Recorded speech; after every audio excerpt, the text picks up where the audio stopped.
நாங்கள் வந்து ஷாப்பிங் போகிறோம். எங்கே ஷாப்பிங் போகிறோம்னு தெரியுமா? ரேஷன் கடைக்கு. ரேஷன் கடைக்கு போகிறோம்.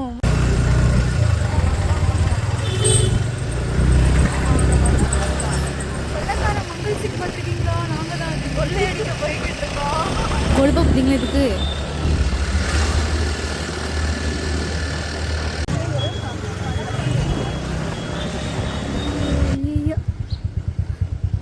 கடையே பூட்டிட்டு இந்த வேணா வெளிக்குள்ள ஊர் விட்டு ஊர், நாடு விட்டு நாடு, கண்டம் விட்டு கண்டம் வந்தா எங்களை கடையை பூட்டி போட்டாங்க.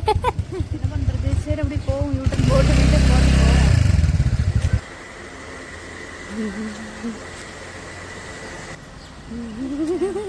வெயில் டைமா கம்மன் வந்ததுக்கு ரேஷன் கிடைக்கல.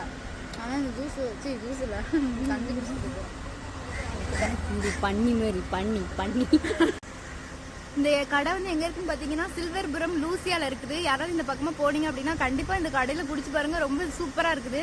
அது போக இங்க வந்து கிளாஸ் பாருங்களேன், டிஃப்ரெண்டா வச்சிருக்காங்க. மண்பானையில மண்பானையில செஞ்ச மாதிரி வச்சிருக்காங்க. டேஸ்ட்டும் சூப்பரா இருக்குது. கண்டிப்பா இந்த பக்கம் போனீங்கன்னா குடிச்சு பாருங்களேன். சரி, வந்த வேலை முடியல, கிளம்புவோம். காட்டு கண்ணு தெரியும் கிரிச்சுக்கிட்டு கண்ணீரா வந்துச்சு. சரி போலாம் வா.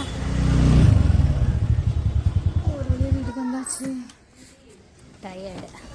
இவ்வளோ நேரம் கஷ்டப்பட்டு வேணா வெயில்ல தண்ணி இல்லாத பாலைவனத்தில் மாட்டிக்கிட்ட மாதிரி ஆயிட்டு எங்க நிலைமை. ஆனால் வண்டியை ஜஸ்ட் வந்து வீட்டில் விட்டுட்டு வீட்டுக்குள்ள போயிட்டு வெளியே தான் வந்து பார்க்குறோம். கொஞ்சம் வானத்தை பாருங்க எப்படி இருக்குன்னு பாருங்க. இது மாதிரி நாங்கள் வண்டியில் போகும்போது இருந்திருக்க கூடாதா? இப்படிங்கிறதுக்குள்ள கிளைமேட் சேஞ்ச் ஆயிடுச்சு. எங்களை பார்த்தா பாவமா இல்லை, கருவாடாகி வந்துருக்கோம். சரி, நல்லபடியா